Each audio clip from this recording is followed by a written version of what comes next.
Uno más uno, más uno, más uno, más uno.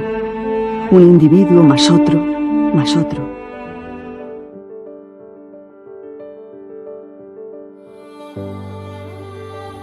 Bienvenidas y bienvenidos todos a esta nueva etapa de Europa en Suma. Como sabéis, es una, o la mayor parte creo que lo sabéis, es una asociación que existe desde hace, creo recordar, 18 años.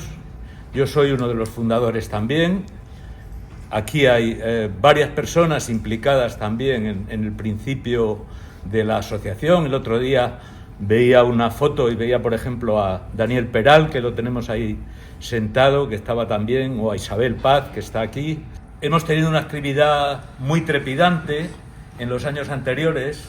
Creo que hemos hecho muchos actos y a veces actos institucionales difíciles de montar y en coordinación con las instituciones, también con las instituciones de Bruselas, y había un cierto agotamiento en la asociación, de modo que un pequeño equipo de personas nos hemos determinado a continuar Europa en Suma porque creemos que es un momento en que, desde luego, si algo no se puede caer, es la idea de Europa. En la dirección veis aquí a varias personas sentadas, a nuestro joven profesor Jorge, Chema Patiño, Isabel Paz y yo mismo. No está Teresa Carreras, de Barcelona. Como sabéis, todo lo sucedido en torno al tren en estos días, Teresa no puede estar porque por su transporte venía con su hijo, no podrá estar en nuestro acto. Tenemos otra consecuencia indirecta, que es Carmela Ríos, que tenía una serie de citas profesionales relacionadas con Andalucía y con Ceuta, con personas e instituciones que no han llegado a la hora y ha tenido que retrasar varias horas su trabajo. No voy a decir mucho más. Yo traía una serie de preguntas sobre inteligencia artificial. Yo sigo apuntando a mano y algunas de las preguntas, y oí aquí comentar alguna con Rafa hace un momento, es si la inteligencia artificial es verdaderamente inteligencia. Yo me hago muchas preguntas. Las preguntas que yo me hago, tanto en cuanto he sido toda mi vida un activista social, son sociales y también en tanto en cuanto estoy integrado en varios grupos de defensa del medio ambiente, son ecológicas. ¿Cuánta agua necesitan los centros de datos que a su vez suministran la alimentación a la inteligencia artificial? Y si vamos a necesitar ese agua, porque las noticias que leemos corrientemente son que el agua disminuye globalmente en las ciudades, en el campo, en la producción agraria, y no sabemos si vamos a tener eso. Luego hay otras cuestiones que yo también estoy seguro que se van a suscitar, es si Europa va a seguir siendo dependiente, como en otros terrenos. Hasta ahora Europa se planteaba la transición ecológica y la cohesión territorial como temas importantes, decisivos, y de repente nos encontramos que aunque tenemos que hablar de defensa, tenemos que hablar de soberanía de otro modo y tenemos que hablar de la inteligencia artificial. No digo más, ya he dicho que una ponente y alguien de la directiva que venía de Barcelona no pueden estar por los problemas de los trenes de estos días.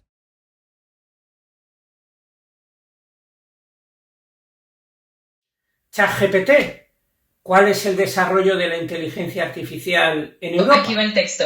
En Europa la inteligencia artificial está avanzando rápidamente gracias a iniciativas gubernamentales y al impulso del sector privado. Por ejemplo, el Plan de Acción para la IA, lanzado en 2025, busca posicionar a Europa como líder mundial, mientras que la Ley de Inteligencia Artificial establece un marco regulatorio para garantizar la seguridad y los derechos fundamentales. Además, empresas como Universal Diagnostics y Stoic están recibiendo inversiones importantes para desarrollar tecnologías de IA innovadoras. Asimismo, en España se está planificando una gigafactoría de IA que podría superar los 4.000 millones de euros en inversiones, consolidando a Europa como un referente en esta tecnología. Espero que te haya servido. Soy yo, aunque no lo parezca. quería darles la bienvenida nuevamente y dar las gracias a la Biblioteca Iván de Vargas por permitirnos estar en este encuentro para conectarnos con la inteligencia artificial, de la mano de dos grandes personas expertas, figuras expertas en este campo. Y quería darles la bienvenida, personas humanas, artificiales y robots, si es que hay alguno por aquí. Todas estas personas, orgánicas y artificiales, son bienvenidas hoy. Y no por eso no vamos a dejar de cuestionarnos qué es esto de ChatGPT. Fijaos lo que contestó, es un pelota, a mí me llama Alejandro porque yo se lo permito, y me cuenta cosas que me gusta oír, pero estamos aquí para oír de todo, y por eso tenemos aquí a Liuba El Hadi Hamed y Rafa Martínez Cortiña. Adelante, vamos al lío.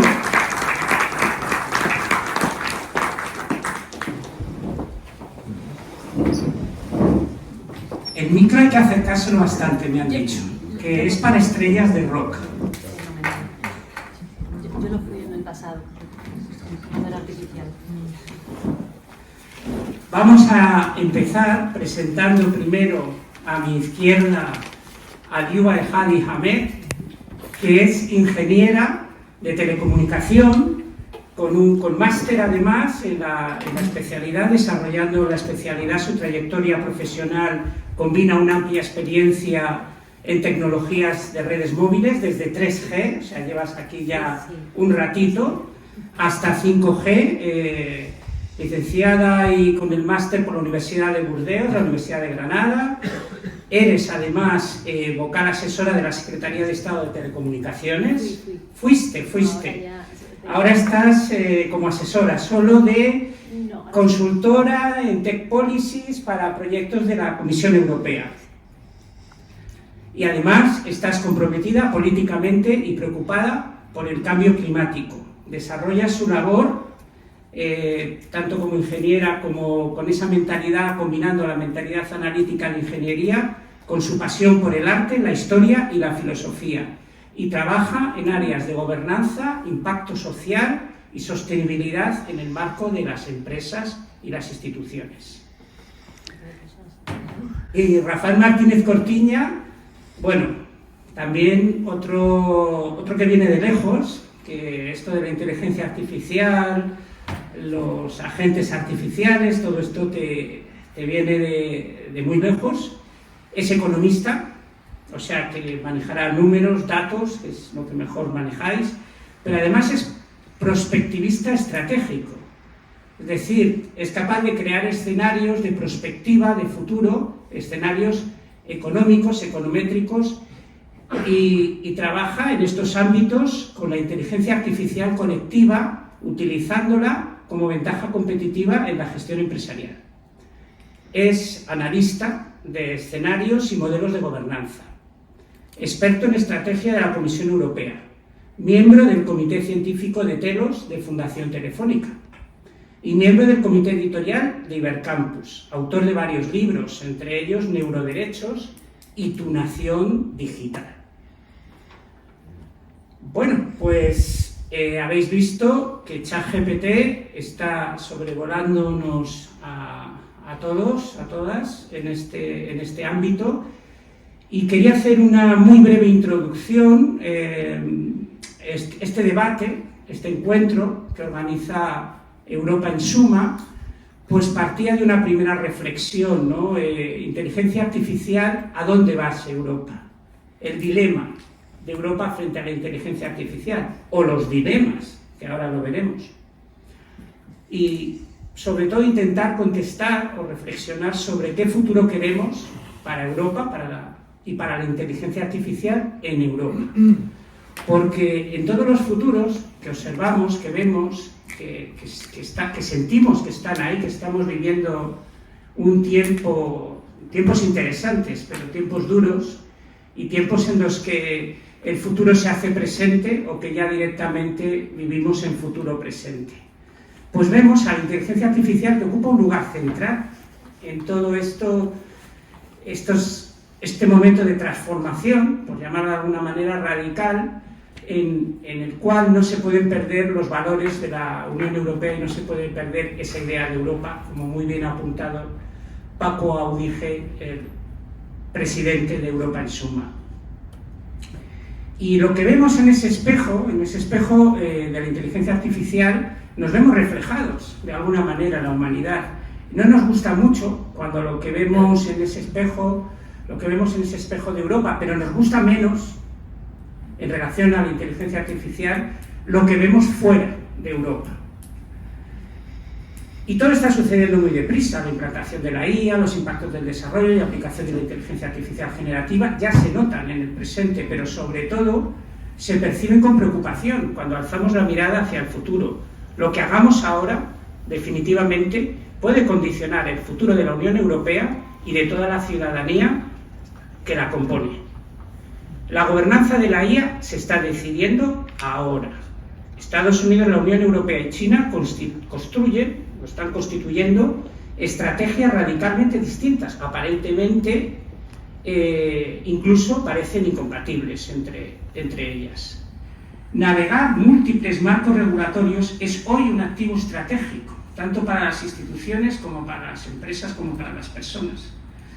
Y sobre todo a nivel de bloques, como al interior de las distintas legislaciones estatales, que de esto nos contaréis algo, Liuba y Rafa, seguramente más adelante. Entonces, pues en este marco que nos queremos preguntar sobre la IA en Europa, los dilemas que afronta la regulación, la gobernanza y la situación de la Unión Europea, pues la primera pregunta, que sería para fijar posiciones, que sería para que podéis tener una respuesta como más amplia, luego podremos ir a una dinámica más de diálogo o más rápida, tiene que ver con la primera reflexión, la primera pregunta que se hicieron en Europa en Suma. Inteligencia artificial, ¿dónde vas, Europa? ¿Cuál es el estado de salud de la inteligencia artificial en la Unión Europea? ¿Qué pensáis al respecto? ¿Qué piensa Liuba El Hadi Ahmed? Vale, de acuerdo. Bueno, muchísimas gracias por haberme invitado, muchísimas gracias Alejandro, muchísimas gracias Isabel. Para mí es un placer estar aquí, además como europeísta completamente defensora del modelo de una Europa federal, que creo que con muchos de vosotros compartimos esta visión y este querer, ¿no? Y esta querencia. Bueno, la pregunta es muy complicada de responder de manera corta, ¿no? Y quiero engancharla un poco para establecer un poco de preámbulo con la pregunta más amplia que nos acabas de hacer, que es si la inteligencia artificial es realmente inteligente. Yo diría que sí.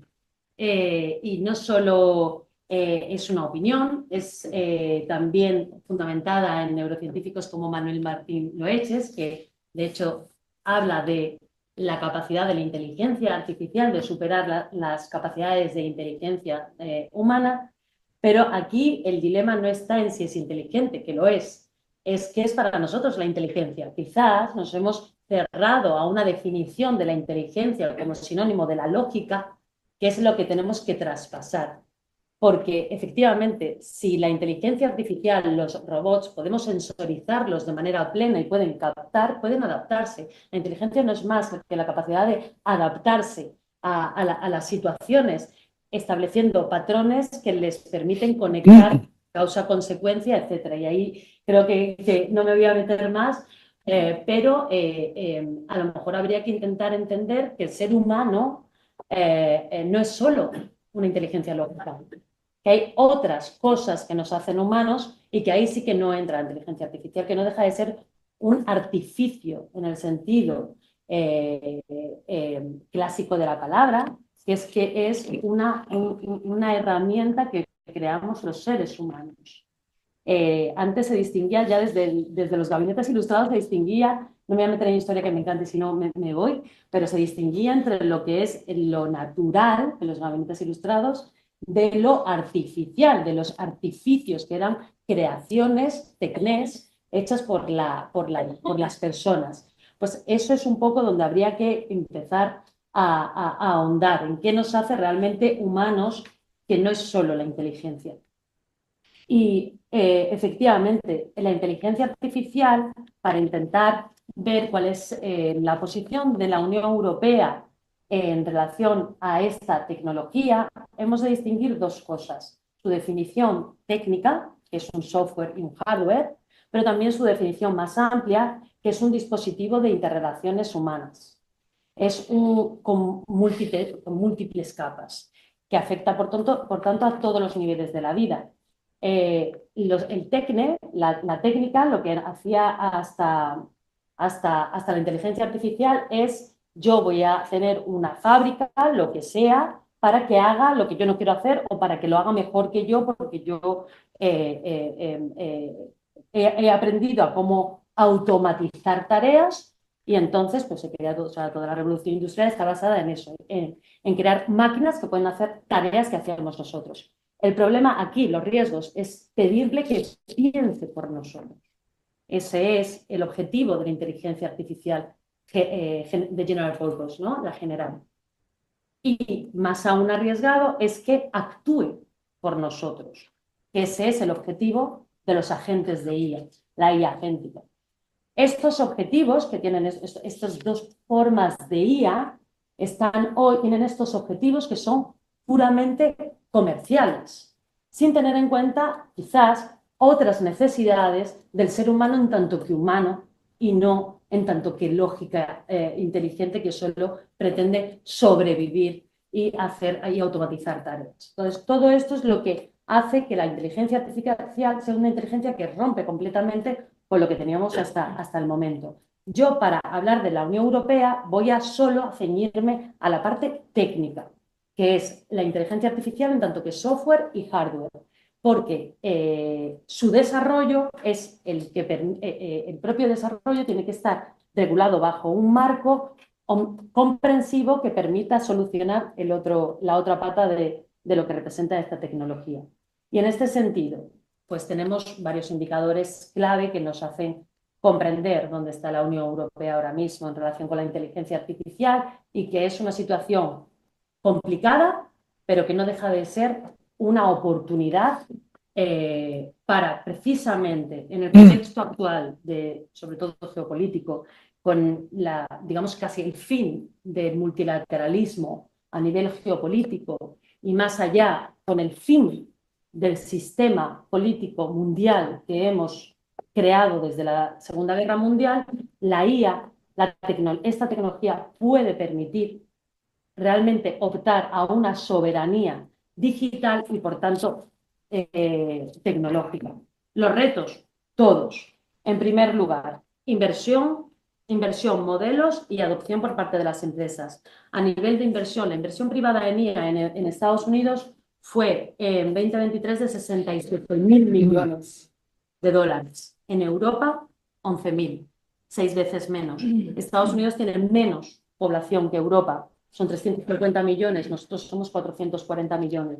E invertimos 6 veces menos en inteligencia artificial, entendida en todas sus capas, tanto infraestructuras, hardware como software.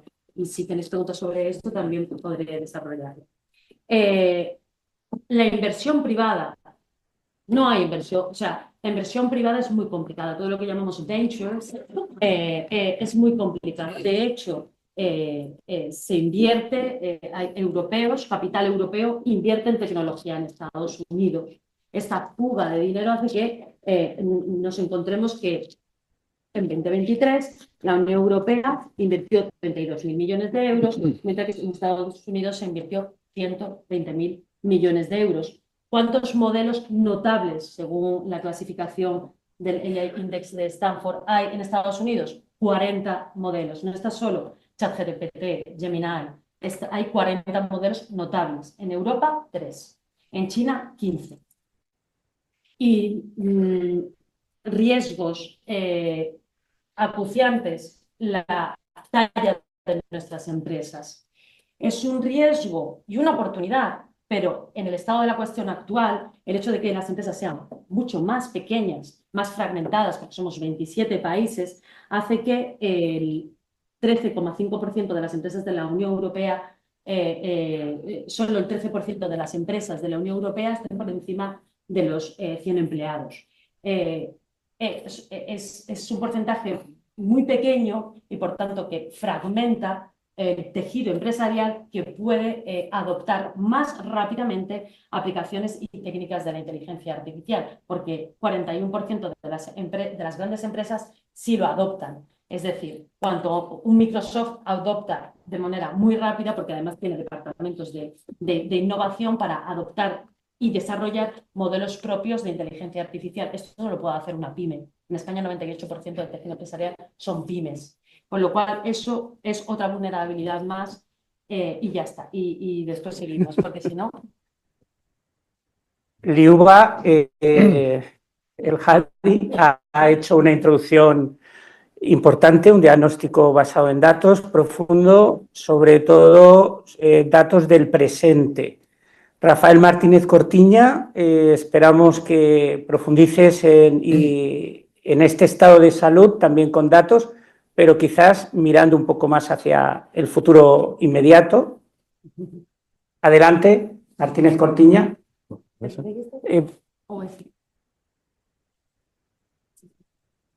gracias. A ver, ¿está encendido?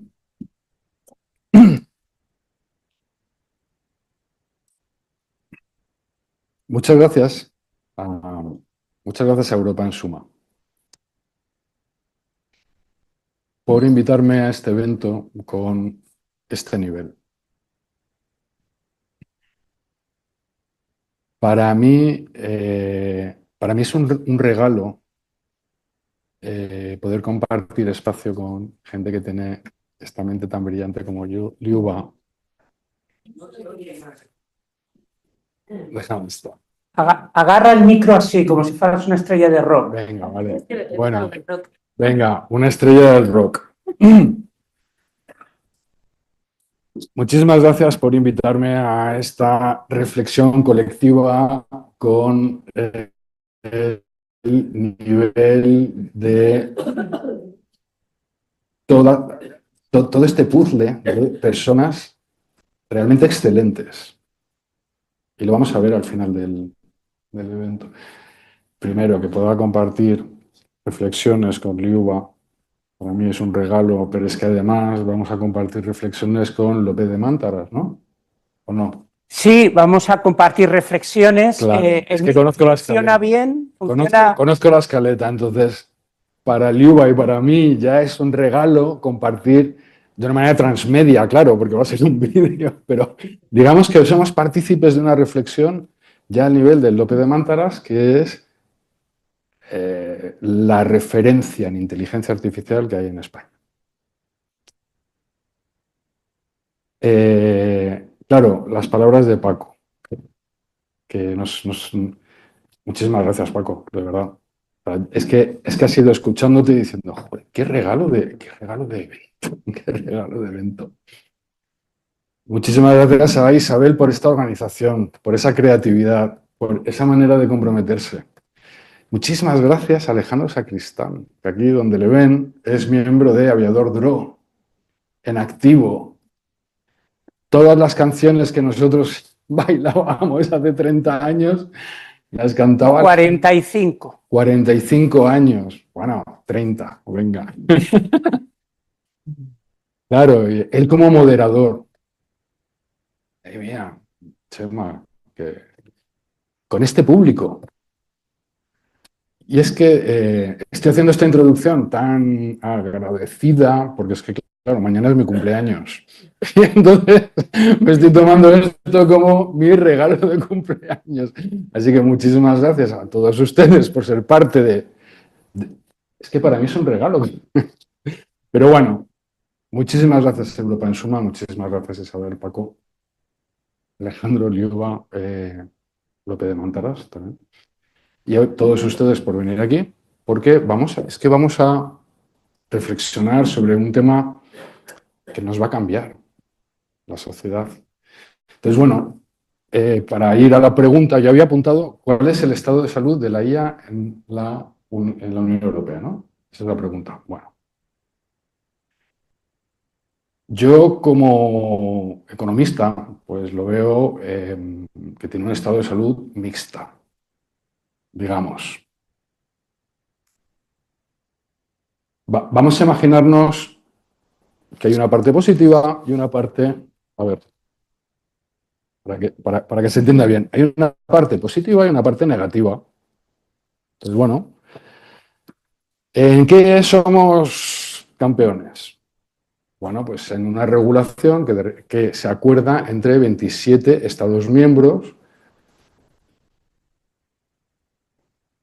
lo cual es digno de felicitación, porque ustedes imagínense que China tuviese que acordar su ley de inteligencia artificial con 27 miembros asiáticos y que Estados Unidos hubiese tenido que contar con 27 países latinoamericanos para acordar exactamente la misma norma. Esto es lo que queremos. Entonces, esa es como la parte positiva. ¿Y en qué somos muy fuertes? Pues el hecho de tener una ley tal como está redactada da seguridad jurídica.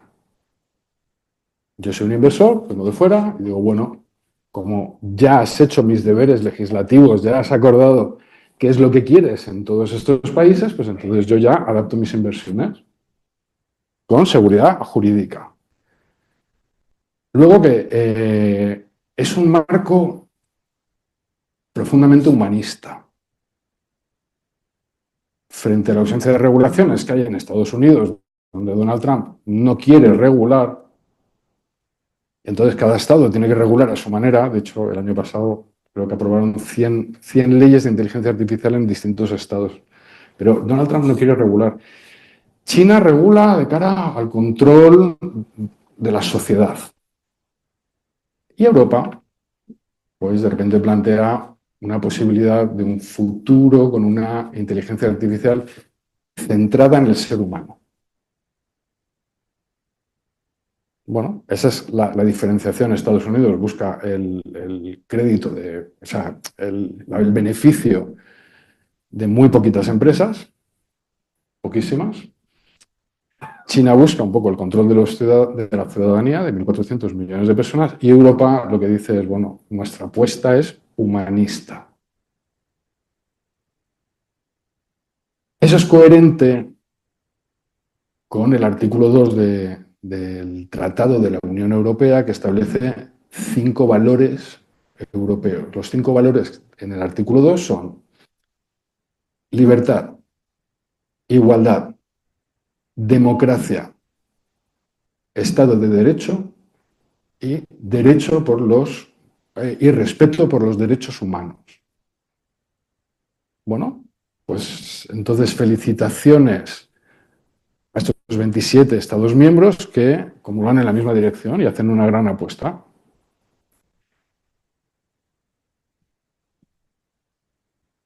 Pero una regulación no genera un mercado. Entonces, claro, digamos que el IVA está la parte de aquí, ¿no? Todo lo que nos ha contado, la parte positiva, pero en la balanza hay partes negativas. ¿Cuánto nos cuesta esta parte negativa? Bueno, a ver, yo digo así negativa, pero mucha gente cuando yo hago este símil me dicen, no, baja más, baja más. En cierto sentido es verdad, pero tampoco pasa nada. ¿Cuánto nos cuesta la dependencia tecnológica? Pues según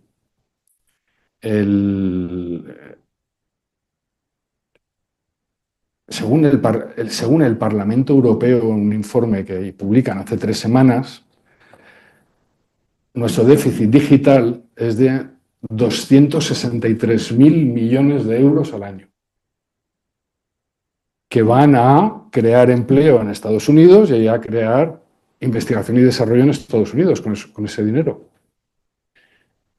Y en el mismo informe dice que si somos capaces solamente de bajar un 15% este déficit, crearíamos 500.000 puestos de trabajo en la Unión Europea relacionados con la IA. Porque digamos que hemos hecho una parte muy difícil, hemos acordado la ley, pero tenemos que rematar la jugada. Y la jugada la tenemos que rematar con productos que tengan nuestros valores. Porque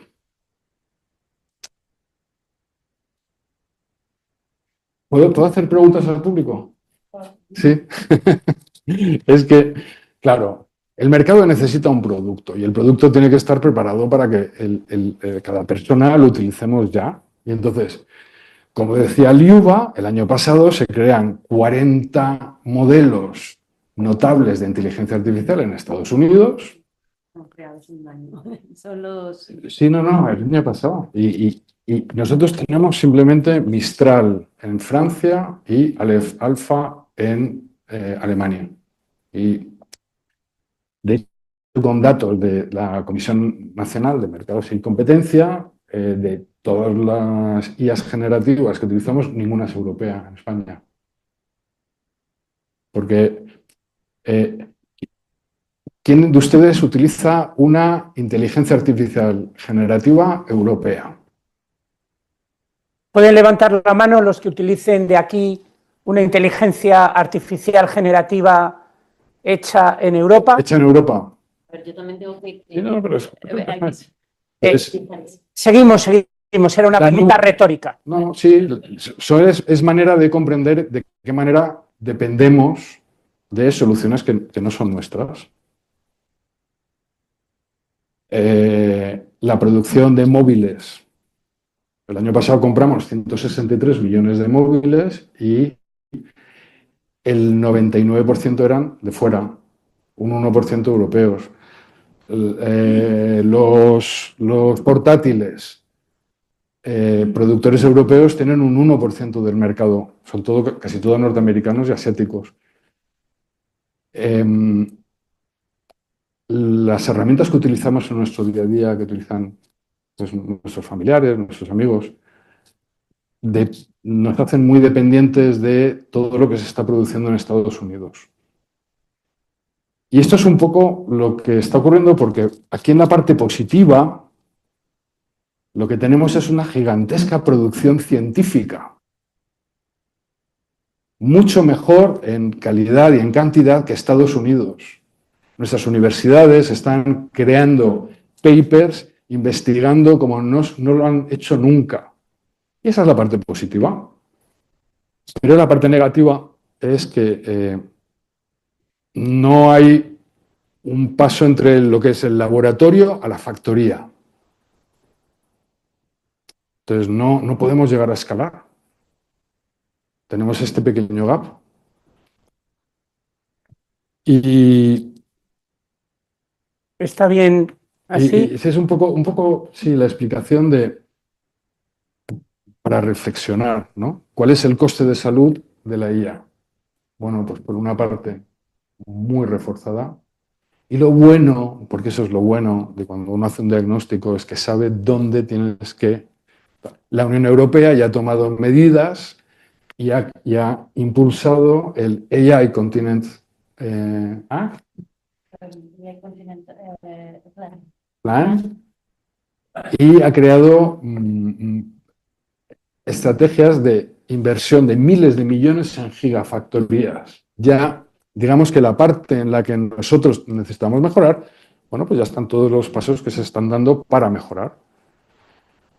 Luego, hay una cosa que a mí me gustaría añadir a lo del Liuba con respecto a su brillante intervención, y es que solemos tomar esta carrera como si fuese una carrera de 100 metros. Pero a lo mejor es una maratón. Eso nos lo tenemos que plantear. Esto no es una sociedad que vaya a afectar tanto, por ejemplo, a Liuba, es que encima es que es madre, encima de su currículum. Claro, es una sociedad más para tus hijas, ¿no? Sí, esperemos que... Claro, entonces, digamos que las reflexiones de hoy son de cara a el futuro.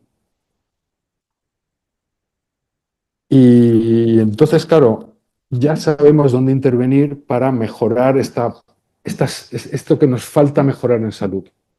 Muy bien, entonces habéis hecho un diagnóstico, vamos a dar paso a Liu. A lo mejor quieres comentar alguna cuestión muy brevemente sobre lo que ha dicho Rafa, o damos paso al experto Ramón López de Mántaras, el primer mensaje que nos va a dar. Totalmente.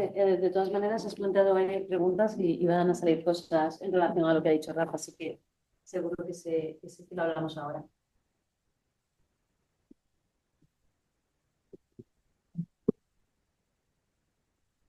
Vamos a dar paso a un vídeo muy corto, un mensaje muy corto, luego daremos paso a otro mensaje un poco más largo del doctor Ramón López de Mántaras.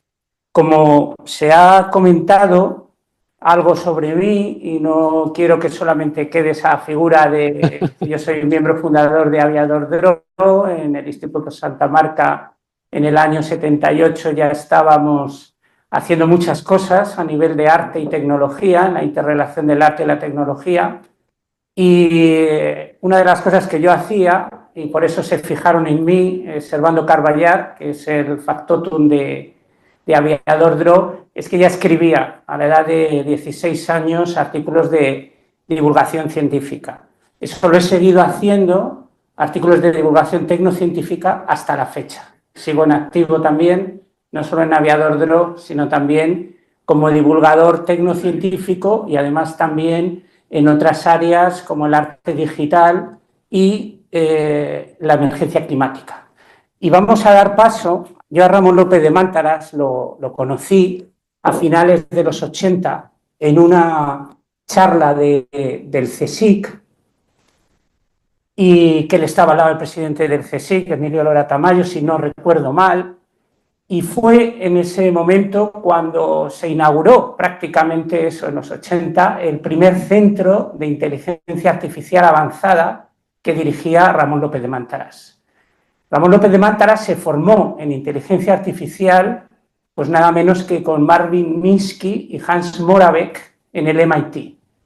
Es nuestra figura más prestigiosa a nivel de trayectoria, que arranca precisamente en esos años. Y la ha mantenido, es una persona que también es muy sensible a todo lo que es el impacto en la sociedad y el impacto de la tecnología en la sociedad. Y bueno, él tiene sus ideas, las tiene muy claras y nos ha mandado 2 mensajes. Le agradecemos a Ramón López de Mántaras, al doctor Ramón López de Mántaras, este mensaje que nos envía. Tengo serias dudas de que puedas llamar inteligente a algo que simplemente pues da la sensación de serlo. Detrás hay algoritmos muy complicados, desarrollados por gente muy brillante y realmente inteligente, ahí sí, millones de personas trabajando en condiciones deplorables para que la inteligencia artificial funcione. No es inocuo en absoluto, como estamos viendo, creer que estás conversando o que estás interactuando con algo inteligente y consciente. No es inocuo, todo lo contrario. El titular, OpenAI, ChatGPT, la última versión 5. no sé cuánto, ya es consciente. La gente se lo cree. Todo el mundo se lo cree. Me llamo Ramón López de Mántaras Badía, me dedico a la inteligencia artificial, hago investigación científica en inteligencia artificial y empecé trabajando en este tema en el año 1975 con mi tesis doctoral. Así que llevo 50 años en el tema y he visto toda su evolución, y hoy vamos a hablar de límites, dónde estamos, peligros, etc. Gracias, maestro Ramón López de Mántaras. Bueno, nos ha dejado una reflexión que quizás pues queráis comentar brevemente. ¿Os ha inspirado Ramón López de Mántaras en este sentido? ¿Qué quieres comentar, Liuba, por favor? Bueno, yo ya conozco la posición de Ramón, y es verdad que yo, como también soy un poquito ecofeminista, pues repito lo que he comentado. Para mí la inteligencia está definido en un sentido muy ilustrado y muy masculino como el elemento omnicomprensivo de lo que es el ser humano. Cuando el ser humano para mí es más, y como madre lo entiendo perfectamente, hay unos instintos, hay un sistema límbico que está ahora siendo muy estudiado, la conciencia obviamente no, La inteligencia artificial no tiene conciencia porque no es un organismo vivo, es un artificio creado por el ser humano que puede con las tecnologías presentes, sobre todo con la computación cuántica, superar sin ningún problema la capacidad de raciocinio y de lógica aplicada del ser humano. Ahí no hay ningún tipo de duda. Pero es que los seres humanos no somos solo eso. Y en cuanto a que no es inocuo, totalmente de acuerdo con él. No es inocuo que la gente piense que eso con lo que están hablando es inteligente. Eso es el riesgo. Cuando yo decía, el riesgo está, por un lado, en que piense por nosotros y en otro, en que actúe por nosotros. Si nosotros pensamos que lo que nos está diciendo es mejor de lo que nosotros pensamos e intuimos, ahí hay un riesgo. Si dejamos a agentes de IA actuar por nosotros en ámbitos profesionales o personales, ahí es el riesgo. Es la creencia de que esto realmente puede sustituir al ser humano en su complejidad. Rafa Martínez Cortiña. No, está perfectamente explicado. Es que está, a ver, Bueno, Liuba sí que ha sido omnicomprensiva en el comentario de Ramón López de Mántaras, pero tú no has coincidido en todos estos años, desde los 70, no, porque yo tengo más años que tú, pero sí desde los 80 con Ramón en algún evento, en Fundación Telefónica. ¿No tienes nada que añadir sobre Ramón? Porque ponemos otro vídeo, ¿eh? No, si es que... Pues entonces seguimos con nuestras preguntas y luego ponemos otro vídeo de Ramón López de Mántaras. Vamos a ver, porque yo creo que habéis abierto muchos melones, muchísimos. Vamos a intentar medir esta salud, estos dilemas que puede tener Europa, la Unión Europea y Europa frente al desarrollo de la inteligencia artificial. Hemos aprendido que esto no es una carrera de 100 metros, es un maratón, y que la inteligencia artificial tiene sesgos fundamentalmente masculinos, ¿eh? Y ha sido muy bueno ese apunte, que a lo mejor podéis profundizar luego un poco más. Tiene sesgos en general de todo tipo, y empleando las palabras duras en Román Paladino, sesgos machistas y racistas. Esto es una de las cosas que nos asustan cuando nos vemos en el espejo de la IA, sobre todo la creada en Estados Unidos, ¿no? Que es la que tenemos más experiencia en Europa en cuanto a IA generativa, ¿eh? Hablamos de estos chats GPT, Perplexity, Gemini, etcétera, etcétera. Y por volver a Europa, pues habéis hablado de muchos datos. Hay un dato que, a ver, Rafa, que yo creo que no se ha comentado porque hay tantísimos datos, pero según algunas de las encuestas del BEI, del Banco Europeo, a que os habéis referido ambos a estas encuestas, hay una que a mí me llamó particularmente la atención, que el 75% de los jóvenes en España, entre 16 y 24 años, utiliza estas herramientas de inteligencia artificial generativa, el 75%. Obviamente, casi exclusivamente plataformas estadounidenses y algunas chinas, pero casi exclusivamente las plataformas estadounidenses. Bueno, esta pregunta, y luego tú puedes rematar, pero vamos a dejar que Rafa, que se ha quedado ahí un poco en el aire con Mántaras, pues que conteste primero esta pregunta y luego yo tengo otra también para ti, que es si este dato es un dato de éxito, este dato de adopción entre la juventud, entre los 16 y los 24 años, de hasta el 75% de uso de la inteligencia artificial generativa, ¿es un éxito? Sí. ¿O es un fracaso estratégico que puede provocar una dependencia temprana, como sucedió en redes sociales? ¿Qué te parece? ¿Positivo o negativo? ¿Yin o yang? Es que pienso que es los dos. Es que las dos son respuestas afirmativas, porque sí que es un éxito. Un 75% lo que demuestra es que hay una demanda enorme de gente que quiere hacer uso de estas inteligencias artificiales. Es muy elevado. Eso también dice mucho de nuestra juventud, ¿no? Están como muy abiertos a la posibilidad y ahí somos líderes. Entonces, ahí es un éxito de adopción, sí. Pero también puede ser un fracaso estratégico porque lo que comentaba Liu antes, a ver si va a ocurrir que a través de todas estas herramientas incorporamos una serie de valores que no son los valores de la Unión Europea, son valores de otro tipo de espacios geográficos, donde a lo mejor no existen esos valores.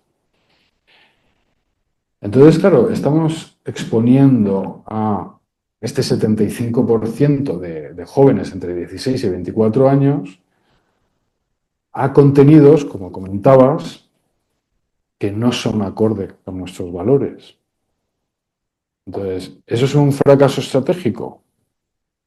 Pues yo pienso que sí, porque además el senador Bernie Sanders hace como un mes o 3 semanas desveló que el 72% de este grupo de población, 16-24 años, 72% utiliza la IA como IA de compañía, donde la IA le responde a sus incertidumbres emocionales, psicológicas. Claro, ya un 72% haciendo uso. Entonces, la parte buena, de nuevo, es que tenemos una demanda y tenemos mucha habilidad digital. La parte mala, pues que estamos accediendo a espacios que no son quizás los más adecuados. Sí. Liuba, tengo una pregunta para ti, pero ¿quieres añadir algo más a la respuesta de Rafa? Bueno, y lo de yo creo que viene a ser con tu pregunta, ¿no? Que va a ser sobre la interés. O sea, ¿qué uso se le está dando? O dices, usan, ¿qué significa usar? La IA actual, la que está ahora mismo en 2026 a través de los grandes modelos de chat, etcétera, no es una IA. O sea, usarla no aporta ningún valor añadido. El valor añadido está en saber entrenarlas. Entonces ya no somos usuarios. Entonces lo de la literacy, hay que alfabetizar, ese término que se utiliza de la traducción inglesa de literacy, pero hay que educar en que, oye, esto es una máquina que te va a dar lo que tú quieras, te va a decir lo que tú quieras y que por eso mismo tú tienes que entrenarla para que te diga lo que es verdad, no lo que tú quieres escuchar. Entonces, el problema que yo veo es que la población de 16 a 24 años no ha recibido esta educación para que puedan realmente tratar con estas aplicaciones con un pensamiento crítico y entendiendo muy bien lo que son. Y que ellos pueden hacer muchas y grandes cosas si saben situarlo como una herramienta para otros objetivos, ya sean personales o profesionales, pero siempre como herramienta, no como elemento sustitutivo del ser humano. Perfecto, pues ha respondido a esta pregunta. Tenía 2 partes. La segunda parte es, también se debería de introducir ese proceso de alfabetización en los jóvenes, incluyendo también conceptos como soberanía digital europea, valores europeos en la IA, o sea, forma parte de ese proceso de alfabetización, está previsto en el plan de AI Act. ¿Cómo se va a desarrollar? No está previsto en el AI Act, pero un momento, voy porque quiero decir exactamente lo que se prevé en el AI Act. En relación o sea, es el artículo 4. Lo que se prevé es, en el EIA, es que una capa muy concreta, empresas. Las empresas tienen la obligación, los desplegadores tienen la obligación de formar a sus empleados para que puedan manejar estas herramientas conforme a, y efectivamente ahí están los valores europeos, etcétera, etcétera. Esto es una capa que ya es una capa de gente profesional. No estamos aquí tocando a la juventud. Sea en otras partes de la ley, pues se presenta ese framework, ¿no? de valores, pero no se especifica. Con lo cual, mi opinión, que esto sí que lo traigo yo como propuesta a tu pregunta, que nos la has hecho, creo que hay que entender muy bien los 3 niveles. El nivel profesional, el nivel de toma de decisiones, que afectaría muchísimo más a las administraciones públicas, y el nivel de la educación de nuestros hijos.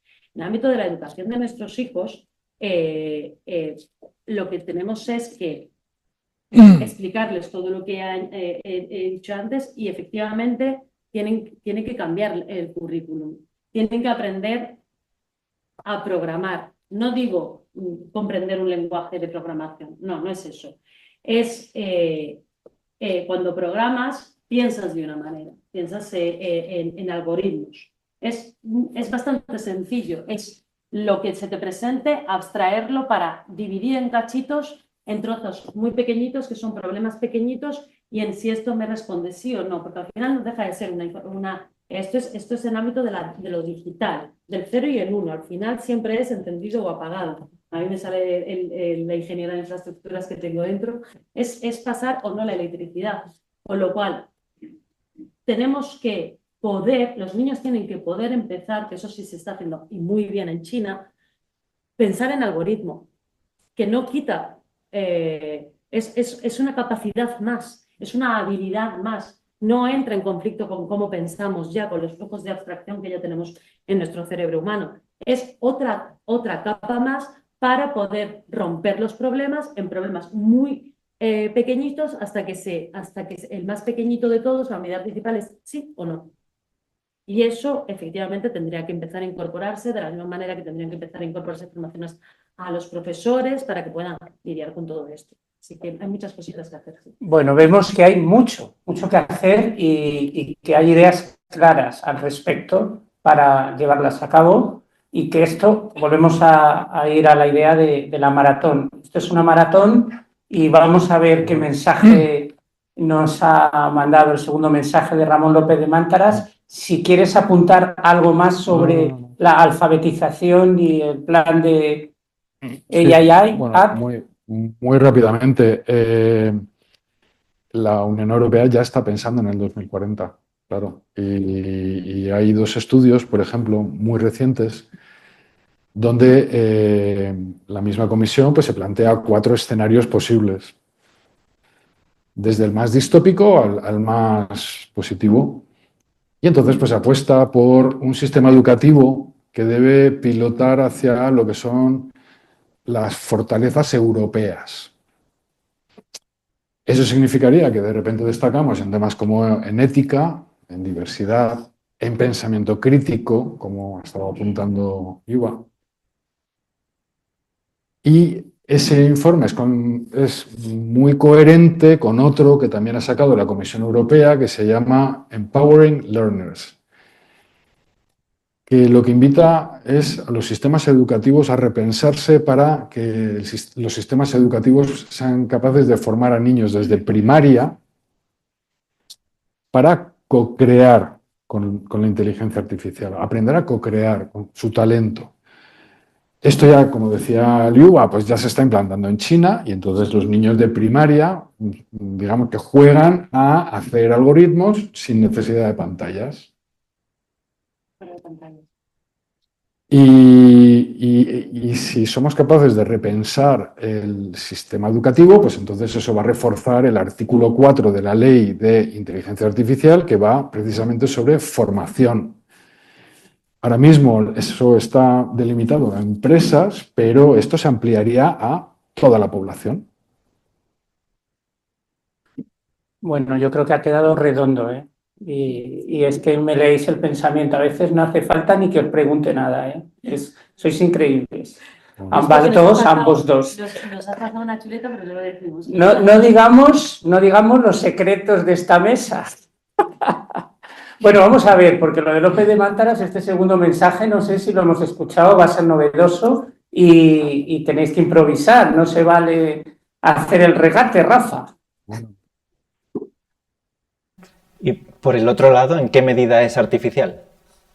Bueno, esta también es una pregunta interesante porque estamos viendo en las últimas tendencias en inteligencia artificial, que son estos llamados los ChatGPT, que todo el mundo sabrá de lo que hablo si digo ChatGPT, claro, es como una palabra mágica, es como una palabra comodín, ¿no?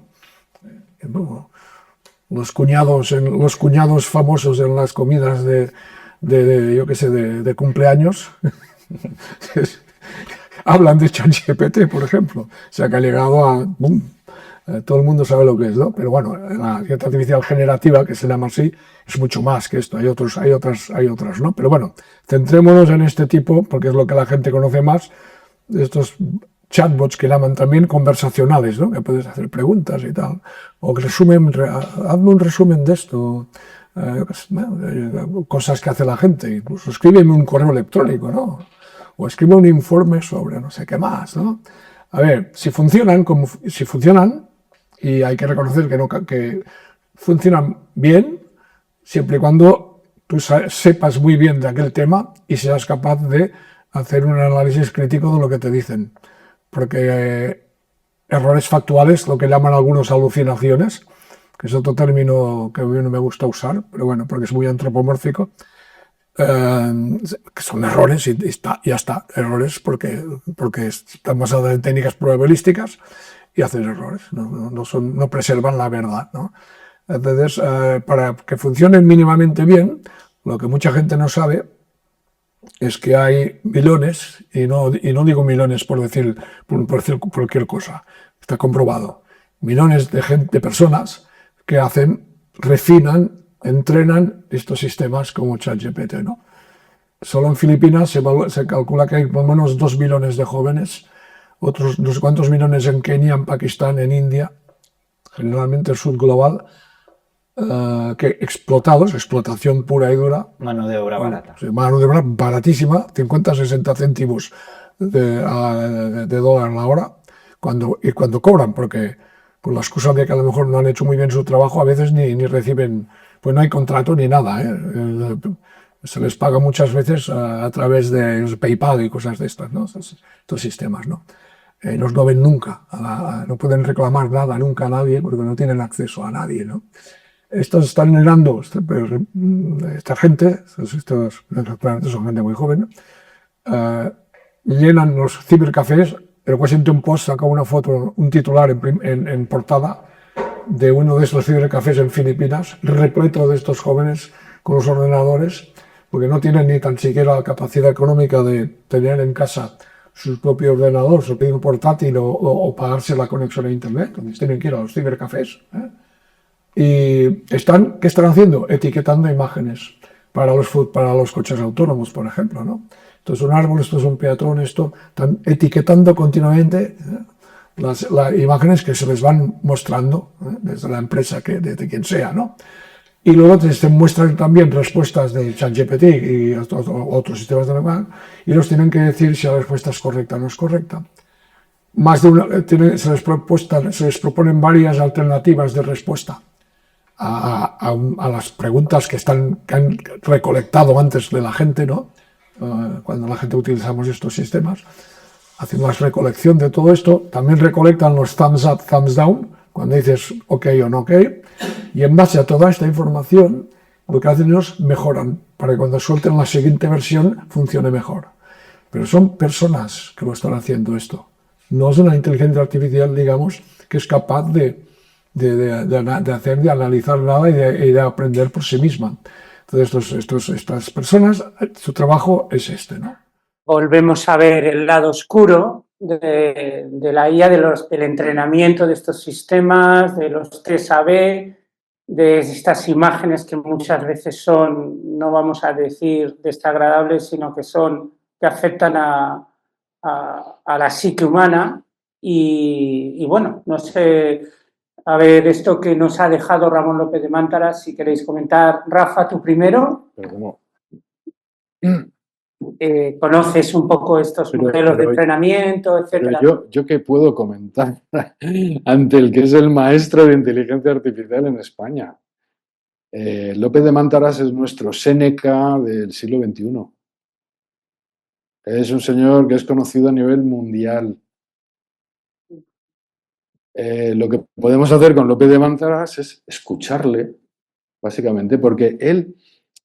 Hay una cosa que a lo mejor, y eso sí que coincide contigo, Alejandro, fíjate, bueno, tú me dices si a lo mejor me equivoco, y es que, digamos que la inteligencia artificial llega a la sociedad hace apenas 3 años, pero es que, claro, López de Mántaras lleva más de 50.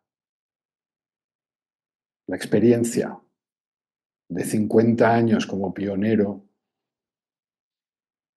pues, claro, él, digamos que lo ha visto todo, ha probado todo, ha estado en todas las universidades del mundo, él lo ha visto todo.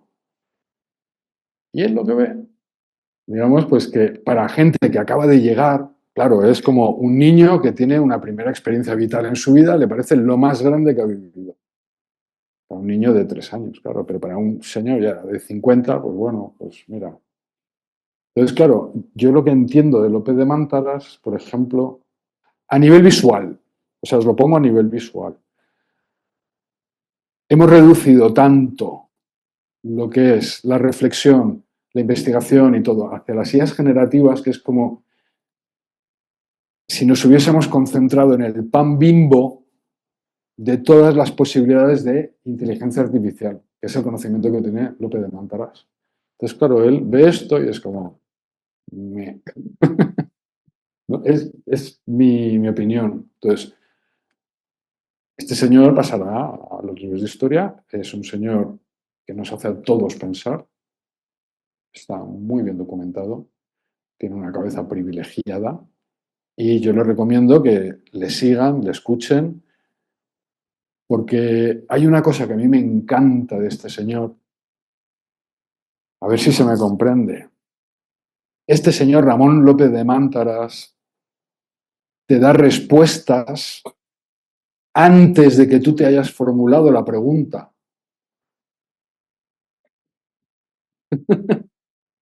Eso es una genialidad. Así son los genios, Rafa. Bueno, pues, entonces, ¿qué puedo hacer? Pues yo recomendarles a ustedes que también le sigan, al igual que yo, porque yo es un señor que le escucho con muchísimo respeto. Grandes diálogos, hay un diálogo. Bueno, tenemos que agradecer a la productora Vidas Ajenas, que es quien ha realizado estos dos vídeos con López de Mántaras, están extraídos de una entrevista más grande. Lo podéis buscar por internet, Vidas Ajenas López de Mántaras. También hay un diálogo muy interesante entre Juan Zafra, que fue durante casi 10 años, ¿no?, el director de la revista Telos de Fundación Telefónica, con Ramón López de Mántaras en Málaga.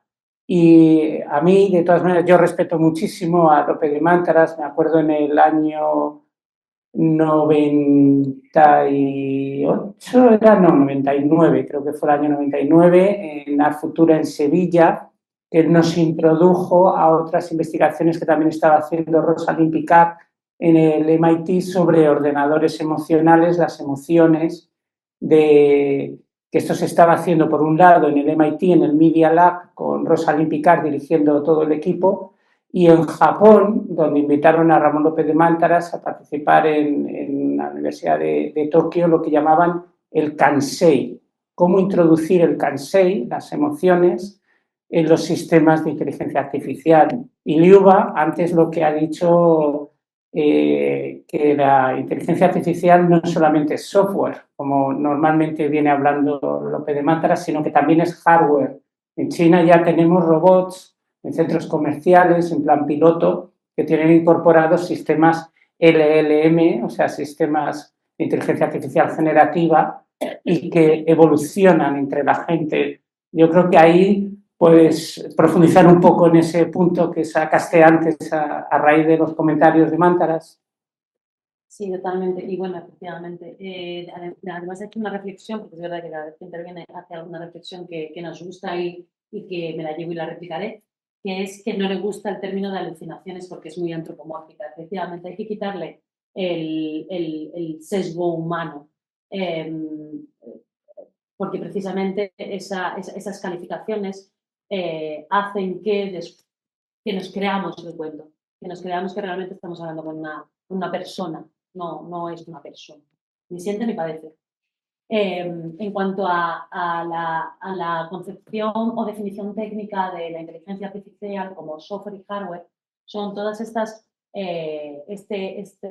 estos códigos que están montados sobre algo. Cuando hablas de los teléfonos móviles, precisamente, son los chips que tienen los teléfonos móviles como el iPhone, los que son muy difíciles de construir, son chips altamente inteligentes y que solo Nvidia, que es una empresa americana, es capaz de diseñar. Eso es, un poco volviéndolo también a lo de la soberanía digital, una de los bottlenecks, ¿no? De los cuellos de botella que tenemos. El diseño de la inteligencia artificial pasa por muchas etapas, que no solo el software es casi lo más sencillo.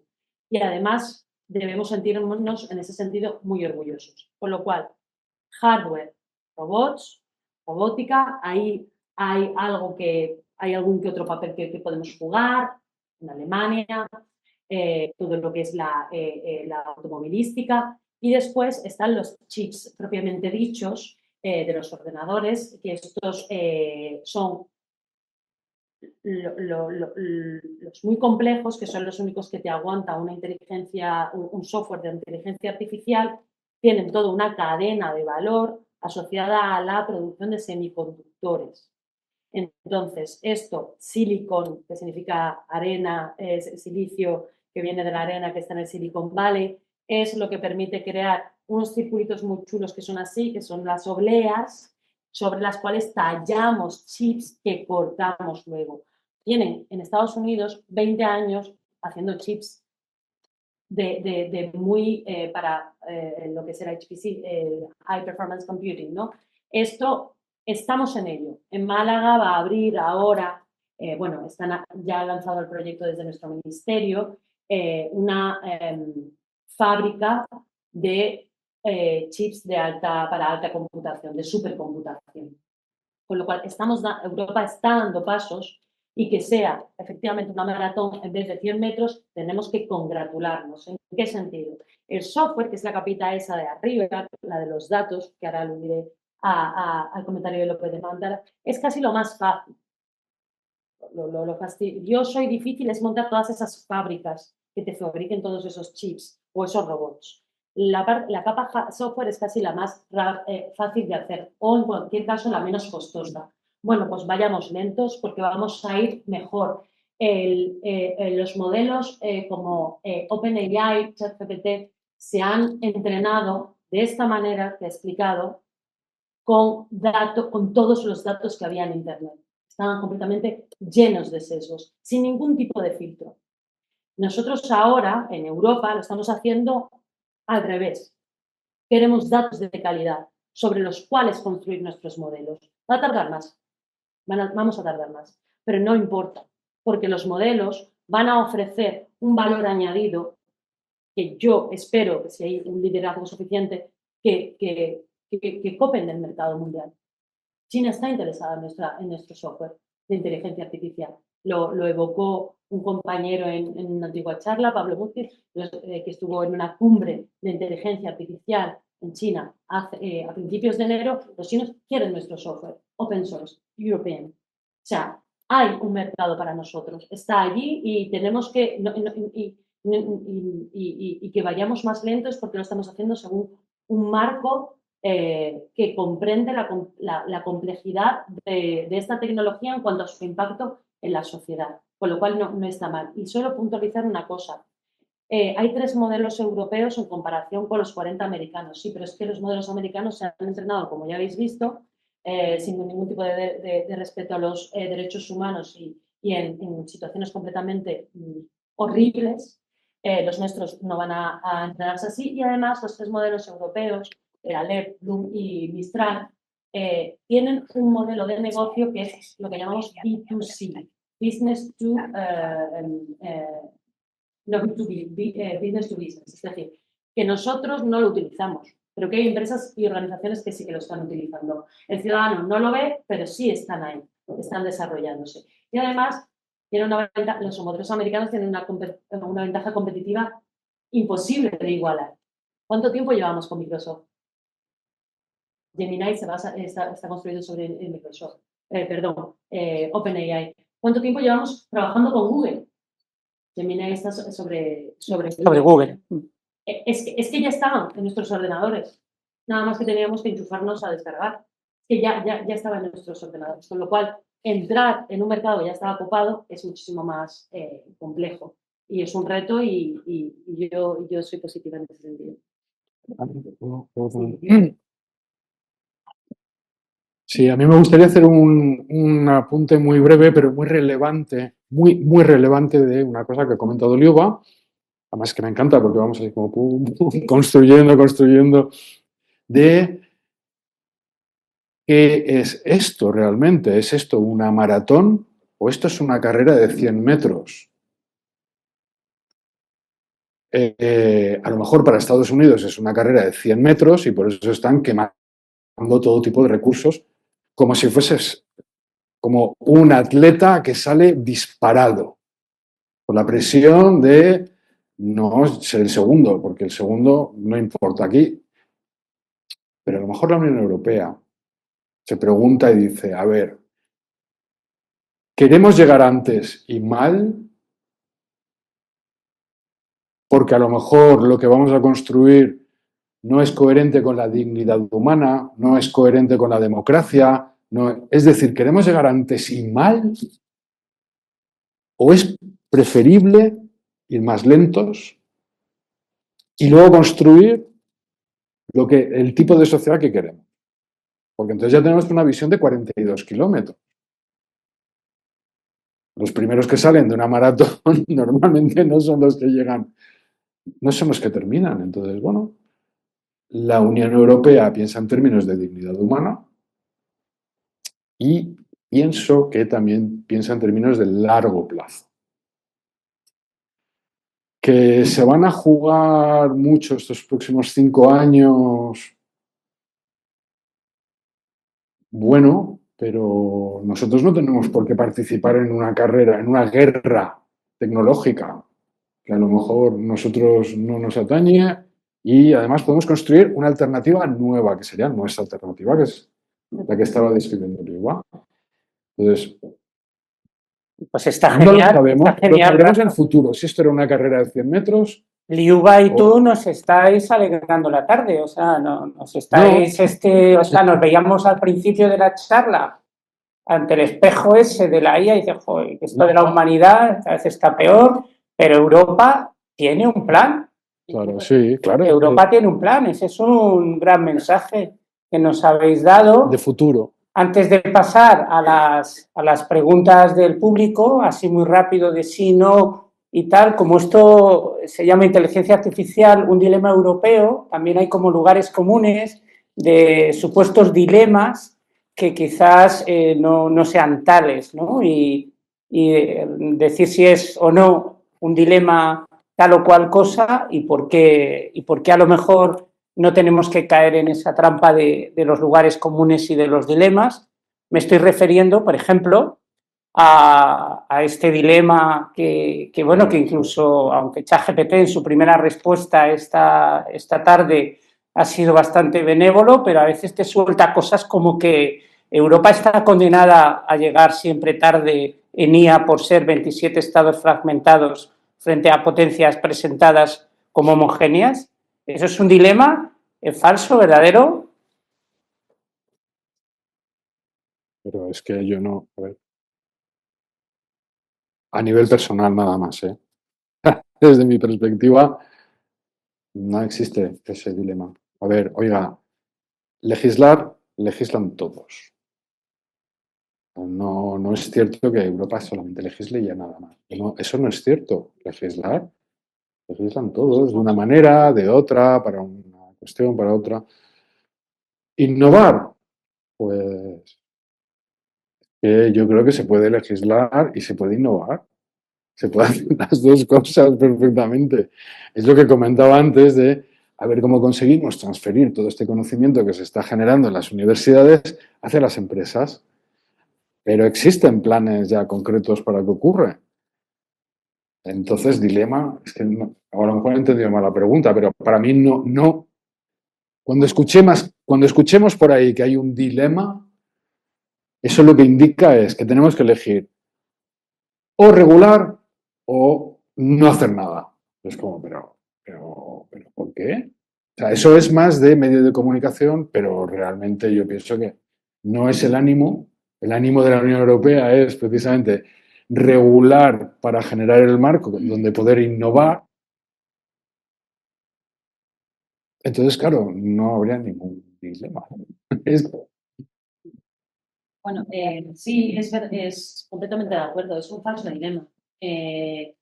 Y también es un falso dilema decir no, porque como regulamos, intentamos, la ley Act es verdad que es muy descriptiva, es una ley muy extensa, tiene casi 400 artículos. ¿Nos vamos a equivocar? Sí, probablemente, pero si no nos equivocamos, ¿cómo? Precisamente la innovación la innovación tal y como se entiende desde hace ya más de 10 años es prueba, ensayo y error. Si no nos atrevemos a regular, a intentar hacer una ley que regule los aspectos conocidos, nunca vamos a poder aprender a cómo regular mejor. La inteligencia, la tecnología está en continuo cambio, con lo cual la regulación también lo ha de estar. ¿Más flexibilidad en Europa? Sí, pero yo creo que el AI Act es una demostración de que podemos hacerlo. Hoy hay un marco regulatorio que no es solo el AI Act, hay otras 3 normas, que es la Ley de Protección de Datos, el de Servicios Digitales, el DSA y el de Mercados Digitales. Esta fragmentación por temáticas puede generar cierta complejidad, pero el hecho de que se haya llegado a eso para 27 países, como apuntaba antes Rafa, es un éxito. Y vamos a equivocarnos, sí, pero bien, avanzamos. Y hay planes, y hay AI Skills Academy, que va a estar financiado por la Unión Europea. Y yo estoy en varios proyectos de la Unión Europea que le comentaba antes, que estamos intentando entender cómo el ser humano y la máquina pueden evolucionar juntos en las organizaciones. Por ejemplo, un proyecto se llama Tech Connect, que hay casos de uso en hospitales, y lo que estamos intentando entender para establecer lo que llamamos un Human Tech Skills Framework, en cuanto a que la tecnología debe ser diseñada entendiendo las dificultades que las personas tenemos con estas herramientas, porque un enfermero no tiene por qué saber cómo manejar con las herramientas que de repente le llegan al departamento, en ese sentido, y en el otro, cómo formar no solo al enfermero, sino a toda la organización para que adopte la tecnología más adaptada a sus objetivos. Esto lo está haciendo ahora la Unión Europea, ha puesto fondos y estamos intentando entender cómo hacerlo lo mejor posible. Y va a llevarnos tiempo, pero para mí es un signo de calidad. Y de hecho, he traído aquí un artículo que es americano, How AI Destroys Institutions, que es de la Boston University, criticando el IA americano, que se ha publicado hace 10 días. Con lo cual, a mí lo he leído y digo, vale, pues estamos bien. O sea, estamos bien, tenemos un plan y además tenemos un calendario. Un calendario que vamos cumpliendo hitos. El hito siguiente, según las normas que faltan por desarrollar, tiene que ver, que en principio se ha extendido un periodo de transición hasta agosto de 2027, tiene que ver con aquellos sistemas de alto riesgo, cómo se van a regular. Si queréis añadir algo sobre este dato, de ese calendario, o sea, vamos cumpliendo el calendario y tenemos hitos, como ya se han dicho, y este otro hito importante sobre los sistemas de alto riesgo? ¿Yo empiezo? Sí, hay un calendario, pero digamos que como toda ley, pues también es adaptable. Y entonces, pues van ocurriendo dentro de lo que son las distintas fases de implantación de este calendario, que empezó en el 2 de febrero del 2025. Luego había otra parte que iba a agosto del 2026 y iba permitiendo a las empresas prepararse, comprender qué es lo que tenían que cumplir dentro de la nueva norma.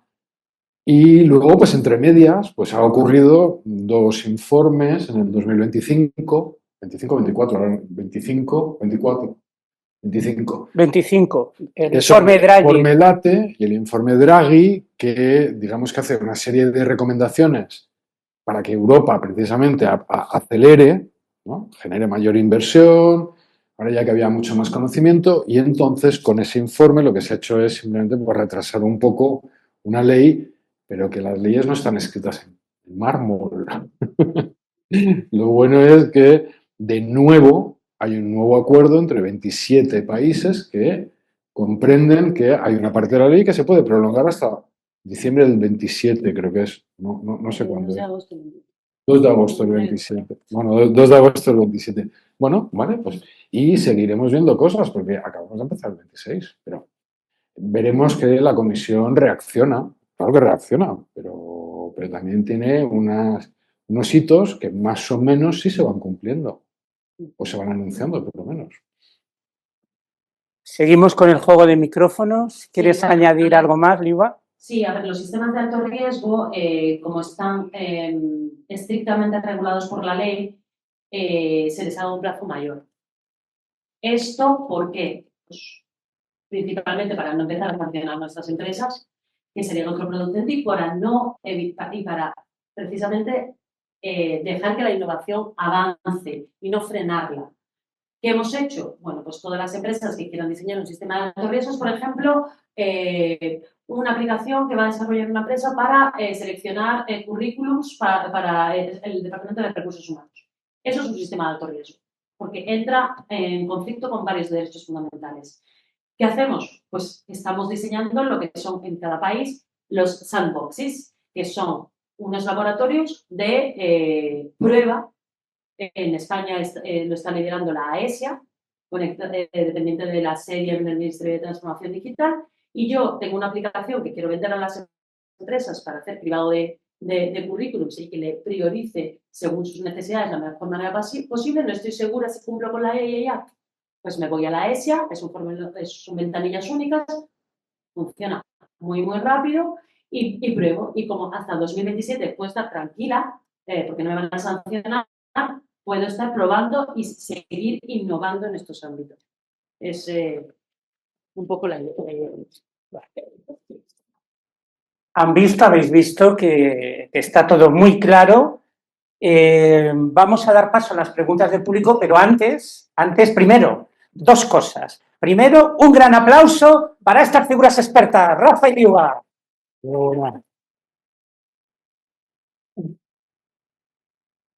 Y segundo, voy a dejar el micrófono a Paco Audige, que antes de iniciar el turno de preguntas nos va a poner sobre ello. Gracias de nuevo. Aunque se ha mencionado, se ha sugerido más bien, yo en la introducción que hice me olvidé de un elemento que tenía en la cabeza, cómo la inteligencia artificial europea puede contrarrestar la tendencia a la desigualdad. Uno de nuestros valores de la Unión Europea es precisamente la justicia social. Y me lo planteo también, y aunque también se ha mencionado, cómo vamos o en qué medida puede sernos útil para oponernos a la deriva autoritaria que nos dio el Atlántico y que tenemos inundación aquí en la Unión Europea. Y el último elemento que me gustaría que comentarais era la erosión de la intimidad, la desaparición de la privacidad como valor personal, como valor en las sociedades democráticas, que forma parte de los derechos individuales imprescindibles. Gracias. Adelante. Madre mía, Paco, millón de gracias por estas preguntas, pero pues mira,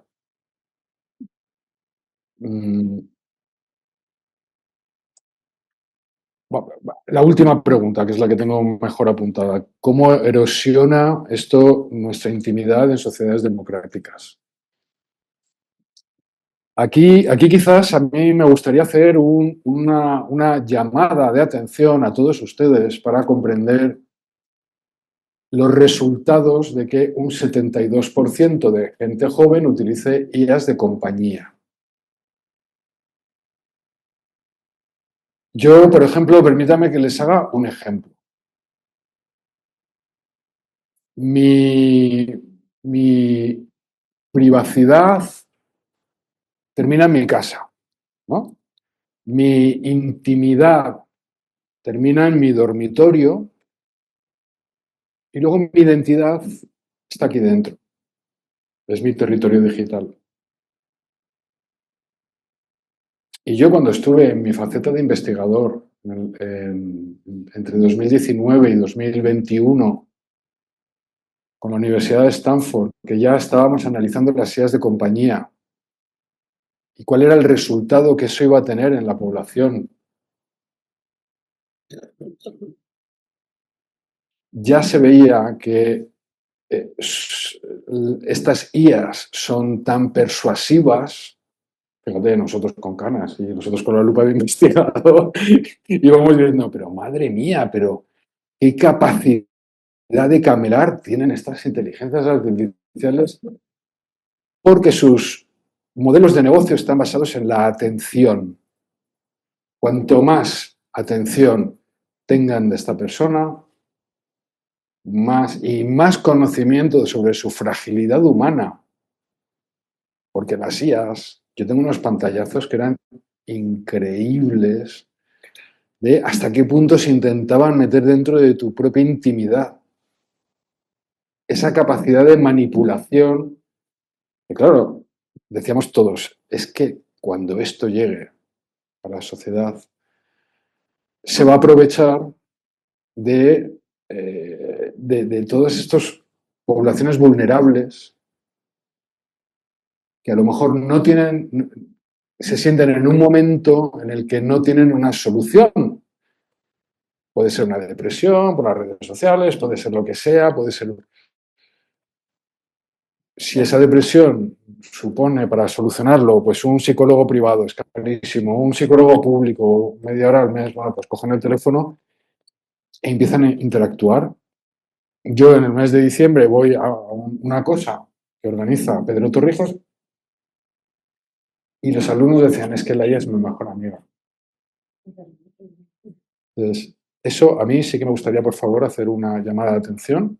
Simplemente estén presentes con las IAs que utilizan las personas de esa franja de edad y explicarles en qué consiste. Consiste en robarte la atención, pero no te va a dar, no te va a curar la depresión, no te refugies ahí. Porque además es que genera niveles de dependencia como la droga. Y luego, pues, cuando una IA me da a mí toda la razón, siempre durante tanto tiempo, yo ya no tengo la capacidad de gestionar la complejidad humana, con lo cual me retraigo. Pues, para mí, hoy, yo haría una llamada de atención a lo que está ocurriendo. Y es el uso de estas herramientas. Liuba. Para contrarrestar la desigualdad, hay dos niveles, ¿no? La desigualdad desde el punto de vista socioeconómico y las desigualdades, digamos, de género, cultura, etc. Contrarrestarlas, digamos, integrar la diversidad cultural y modelos de ella ya se está haciendo de manera más o menos burda y la EIA busca garantizar el respeto siempre a la diversidad cultural, con lo cual la simple aplicación de la ley ya debería evitar muchísimos sesgos. El otro punto es el socioeconómico, y esto sabemos cómo funciona, porque hace 100 años no todo el mundo iba a la universidad, ¿verdad? que es lo que hemos podido hacer, construir el estado del bienestar, que es darle oportunidades a todo el mundo para tener una educación de calidad. Pues esto es lo mismo. Si metemos en la educación, en el sistema curricular público, pues lo que he comentado sobre formación, pensamiento crítico, capacidad de diseñar algoritmos, porque es donde estamos. Es necesario aprender a dialogar con esas herramientas. Si eso está en el cole, pues hablar inglés no va a ser un plus, como era hace 20 años. Diseñar un algoritmo no va a ser un plus, porque está en la técnica. Y bueno, la deriva autoritaria en Europa tiene que aplicar el imperio de la ley. Con mano dura. El imperio de la ley con mano dura. Imperio de la ley y valores europeos. Vamos a proceder ahora a varias preguntas del público. Hay poco tiempo. Preguntas muy directas, no digresiones, no preámbulos y por favor también respuestas muy acotadas, muy directas, porque a -5 tenemos que terminar. Adelante con las preguntas del público.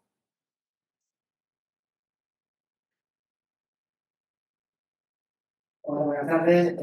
Mi nombre es Juan Villanueva, soy periodista de formación.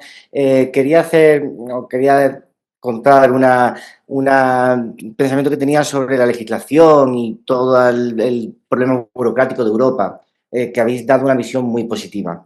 Pero por intentar acotarlo, quería hacer una pregunta muy específica desde el sector de los medios.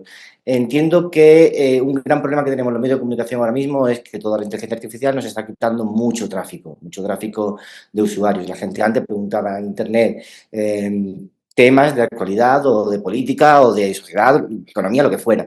Ahora se van a ChatGPT o se van a la inteligencia artificial.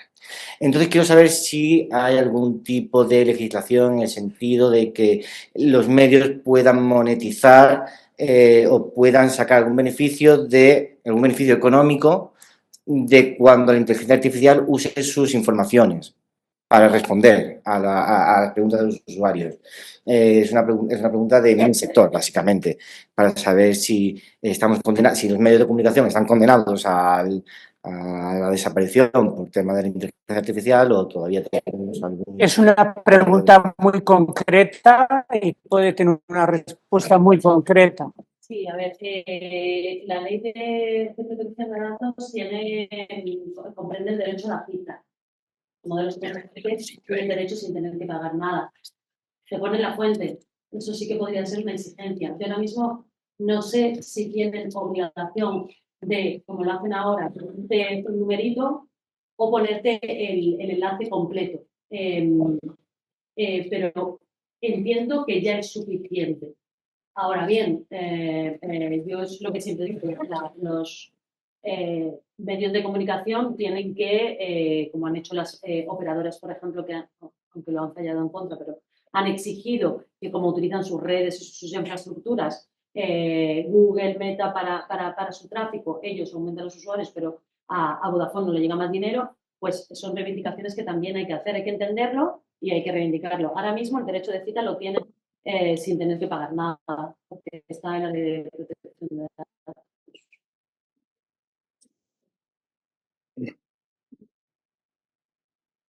Yo espero que no desaparezcan. O sea, yo espero que no desaparezcan. O sea, sería terrible. Pero es que a mí me ha ocurrido una cosa hace una semana relacionada con medios de comunicación que me ha dejado muy sorprendido. Entonces, yo no sé si es que a lo mejor estamos jugando otras reglas de otro juego. Y te voy a poner un ejemplo. La revista Jotdown me pide un artículo sobre las 7 preguntas de Bernie Sanders en el Senado Europeo. Y me lo publican, pues yo creo que a finales de diciembre. Nada, hace nada. Sin mayor repercusión de la que tiene normalmente un artículo de Jotdown. ¿Ok? Pero de repente lo fusilan palabra por palabra unos en Facebook. Y mira, 7.295 likes, 350 comentarios y 4.681 veces compartido. con todo, 350 comentarios viniendo de toda América Latina. Entonces, el medio de comunicación español que paga sus impuestos fue el que pensó y dijo, oye, vamos a hablar de este tema. ¿Y con quién podemos hablar? Pues mira, la persona perfecta es esta persona. Oye, de repente tiene una repercusión muy pequeña, el creador del contenido tiene muy poca repercusión y luego de repente quien recibe todo el beneficio es Facebook. Se queda con todos los datos de un señor que publicó en una revista española. Pues claro, yo decía,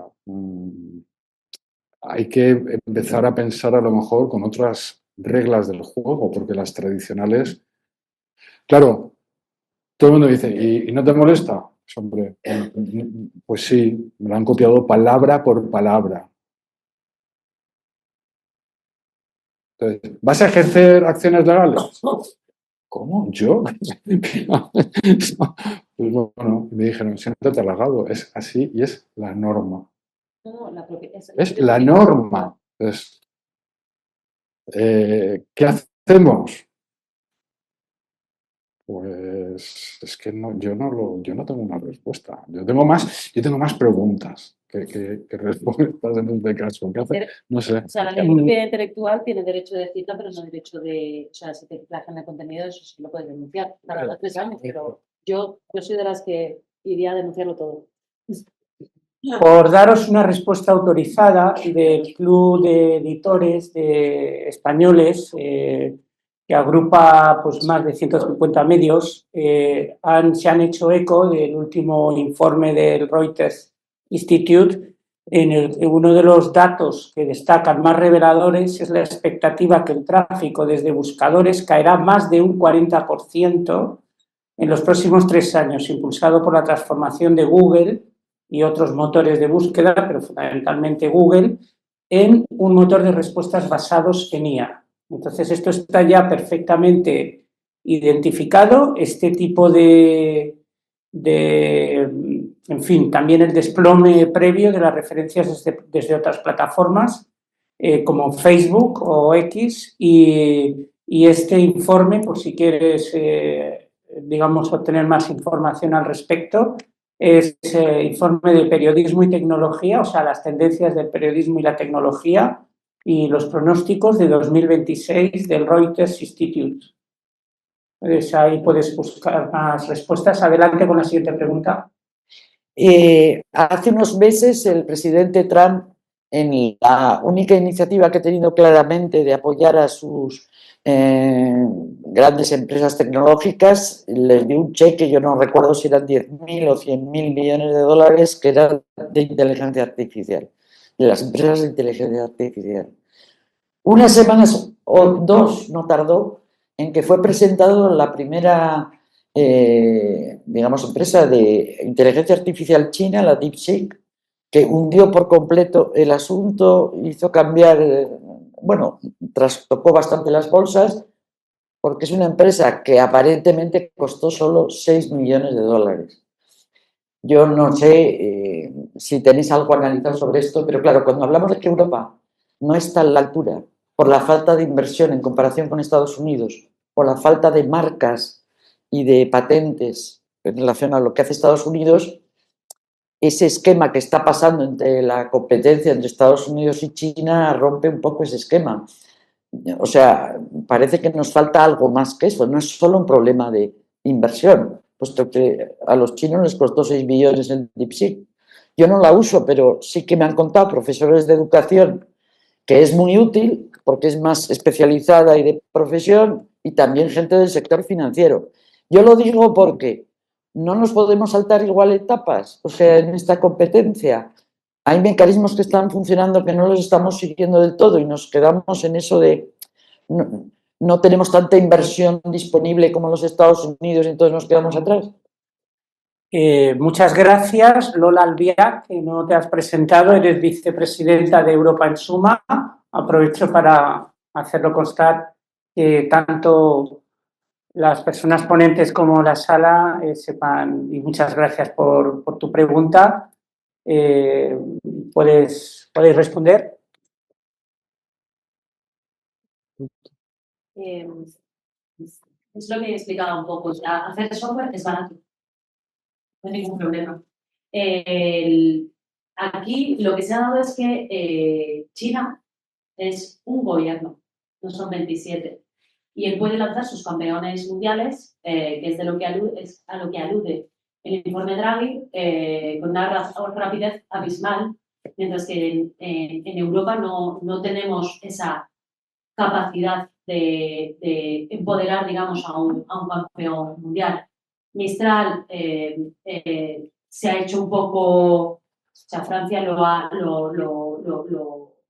acompañado, pero no deja de ser Francia versus China en cuanto a datos. O sea, la clave de la potencia de un modelo LLM es la cantidad de datos que tenga. Cuanto más datos tenga y mejor calidad tengan esos datos, más potente es el modelo. Pongamos, lo que estamos desarrollando ahora nosotros en Europa es el plan de la IA federada. Es decir, que podamos crear un campeón mundial, un modelo con datos de todos, de los 27 estados. Sería una IA federada, que son datos distribuidos, pero eso estamos construyéndolo. No somos China, que tenemos un ministerio con una base de datos. ¿De cuántos millones hay de personas en China? 1.400. 1.250 millones, No. más o menos, aproximadamente, millón más, millón menos, o bueno, decena de millón más, decena de millón menos. Nos queda para una pregunta muy directa, muy rápida y una respuesta muy directa, muy rápida, por favor. Daniel Peral, muy rápido. Si yo preguntara a la inteligencia artificial por qué este retraso enorme de Europa con respecto a China o Estados Unidos, porque dices, estás hablando del maratón, pero a lo mejor no hemos arrancado todavía y otros van a 1.500 metros. Es que estamos hablando de temas éticos contra temas económicos, todo el rato. Eso es. Sí, pues bueno, sí, pues muchísimas gracias por la pregunta porque es verdad. Bueno, a ver. Es que no sabemos lo que es. O sea, ¿estamos retrasados? Sí, estamos retrasados. ¿Estamos consumiendo productos extranjeros? Sí. Pero ya sabemos lo que tenemos que hacer. El tema es que si sabiendo lo que tenemos que hacer no lo hacemos, pues entonces ahí tendremos que tomar la decisión en el futuro de los escenarios que comentaba antes. El más distópico es en el que nos convertimos en siervos digitales de amos que están o en Estados Unidos, que no es el gobierno americano, serían empresas americanas, o siervos digitales del sistema estatal chino. Pero para eso queda todavía muchísimo tiempo. Pienso que ya se ha comprendido perfectamente y ya se han empezado a dar los primeros pasos. El plan de construcción de gigafactorías de la Unión Europea pues es merecedor de un gran aplauso. Sí, entonces, estamos construyendo la infraestructura. Es cierto que ahora mismo el coche, porque nosotros lo que utilizamos es el producto, es el coche.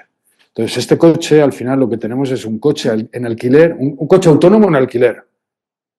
Entonces, en este escenario, lo que te dice es, pues básicamente, si la infraestructura es la carretera, tú te vas a quedar con la carretera y la regulación. Pero lo que es los datos, la información de calidad, va a proceder, o sea, va a alimentar un automóvil autónomo en alquiler. Entonces vamos a depender de las cuotas de mantenimiento, vamos a depender de sus políticas económicas. Bueno, ese es el más distópico. Pero yo pienso que no se va a hacer porque es que ya se está trabajando en la construcción. O sea, nos quedan retos, nos quedan un montón de cosas. Pero es que todo el trabajo que los demás no han hecho, ya nosotros lo hemos hecho. Ahora ya hace falta empezar a implantar distintos planes, hay muchísimos compromisos de todos los gobiernos de la Unión Europea, no hay ninguno que sea anti-IA, digamos que hay mucha cohesión y ya se sabe lo que se va a hacer. Ahora, como no sabemos nada del futuro, si de repente no se hace nada, pues efectivamente, pues como dice usted, pues sería muy distópico, pero vamos, yo soy más optimista. No, y además hay ámbitos en los que en muy poco tiempo, si todo va bien, seremos punteros, como el ámbito de la salud o en el del clima. Las herramientas de inteligencia artificial son claves para todo lo que es la transición ecológica y por ejemplo, en diagnósticos de cáncer somos pioneros y de hecho aquí está el hospital, la Fundación Infanta Leonor, el hospital con el mismo nombre, que está liderando una cohorte de 56 hospitales con datos de calidad, y los datos al final se han dado cuenta porque lo hacían a la americana en cuanto a que grababan las sesiones con el paciente, hacían un poco de machine learning y era un desastre. Era un desastre, porque cuando hay un paciente está hablando de su problema respiratorio y de repente dice, ¡ay, también me duele la rodilla! Y la IA de repente dice, pues rodilla y respiración se conectan. Entonces, ¿qué están haciendo? Integración manual de datos. Están metiendo los datos a mano. Y a partir de ahí, eso es la investigación del futuro, con datos de calidad de base.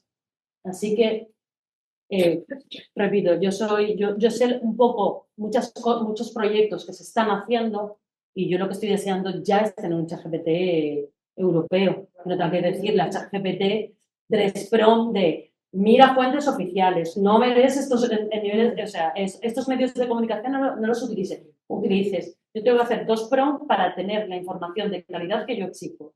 El ChatGPT europeo me lo va a ahorrar y me va a ahorrar mucho tiempo.